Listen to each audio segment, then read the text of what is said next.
के दौरान ही योगी सरकार की तरफ से भी एक बड़ी घोषणा की गई, जिसमें ये कहा गया कि अब आउटसोर्सिंग कर्मचारियों के लिए निगम बनाया जाएगा। इसके पहले भी नियमावली बनाई जाने की बात कही गई थी। उसके बाद सरकार ने जब निगम बनाने की बात कही, तब इन कर्मचारियों के बीच में ये सवाल खड़े हो गए कि आज निगम बनाने से उन्हें फायदे क्या होंगे। इस पर सरकार का यही कहना था कि अगर निगम बनता है तो कर्मचारियों को जो इतनी सारी समस्याएं झेलनी पड़ती है, वो समस्याएं नहीं झेलनी पड़ेगी। लेकिन फिर जब विधानसभा सत्र खत्म होता है, उसके बाद इन सारी चीजों को लेकर कोई बातचीत नहीं होती है। तो सबका यही कहना था कि अब फिर से सरकार एक बार इन सारी चीजों को कहने के बाद धरातल पर लागू नहीं करना चाह रही। लेकिन हाल फिलहाल में एक बैठक होती है इस निगम बनाने के लिए और आउटसोर्सिंग कर्मचारियों के लिए बहुत सारे निर्णय लिए जाते हैं, जिसमें ये कहा जाता है कि अब आउटसोर्सिंग कर्मचारियों के लिए पारिश्रमिक की गारंटी, मेडिकल सुविधा, मातृत्व अवकाश, दुर्घटना बीमा, पेंशन और पारिवारिक पेंशन, ये सारी चीजें की जाएंगी। इन सारी चीजों को लेकर लगातार चर्चाएं चल रही है और जिस वजह से कहीं न कहीं कर्मचारियों के बीच में खुशियों का माहौल है, क्योंकि सरकार की तरफ से ये सारे कदम उठाए जाने की बात कही जा रही है। और अगर सच में ये सारी चीजें धरातल पर लागू होती है तो संविदा और आउटसोर्सिंग कर्मचारियों को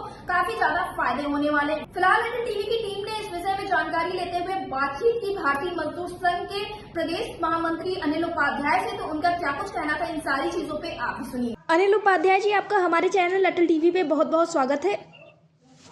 जी जी धन्यवाद।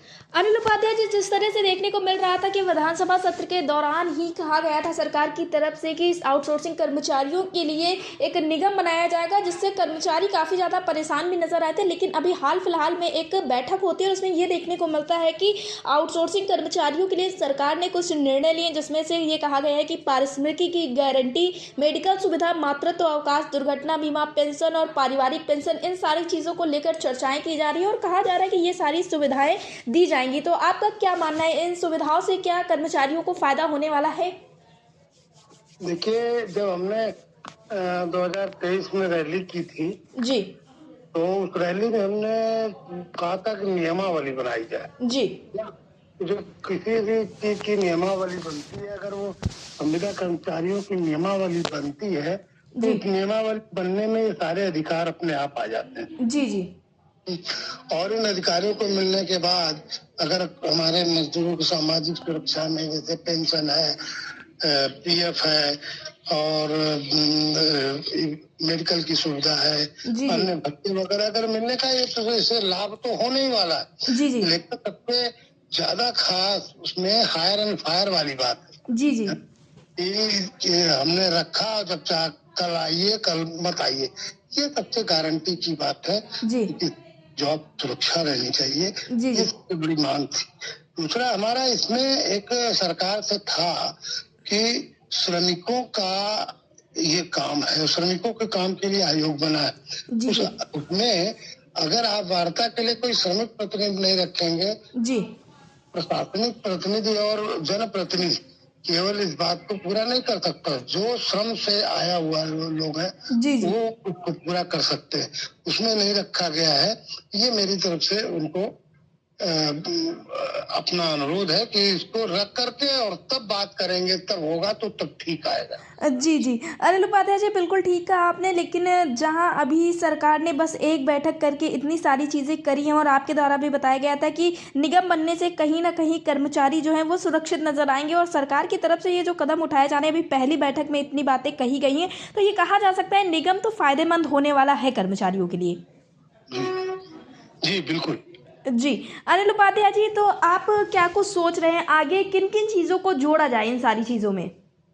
देखिए, मैंने आपसे कहा ना, हायर एंड फायर सबसे पहली बात है जी, कि ये जो है इसको खत्म किया जाए। जी, जी, और दूसरा ये है कि स्थानांतरण नीति है, जहाँ आप रखेंगे पता लगता है कि आप उसको 15,000 रुपए दे रहे हैं और वो आ रहा सोनभद्र से, जी, जी, वो आ रहा है सहारनपुर से, तो दिक्कत खड़ी होगी। उसके अपने आसपास ही कहीं रखा जाए जो 10-20-25 किलोमीटर के अंदर रहेगा, तो उसके अपना किराए का मकान वगैरह सब नहीं लेना पड़ेगा। जी, साथ ही साथ में इसमें अन्य सुविधाएं जो अन्य भत्ते हैं, यात्रा भत्ता है या और ये सब जुड़वाने का काम इसमें करना पड़ेगा।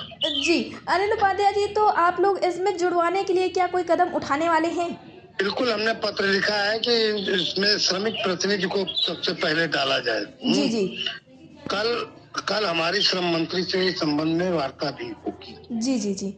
श्रम मंत्री ने समय दिया है, कल लखनऊ में मिलेंगे। जी, अनिल उपाध्याय जी, अटल टीवी से जुड़ने के लिए धन्यवाद।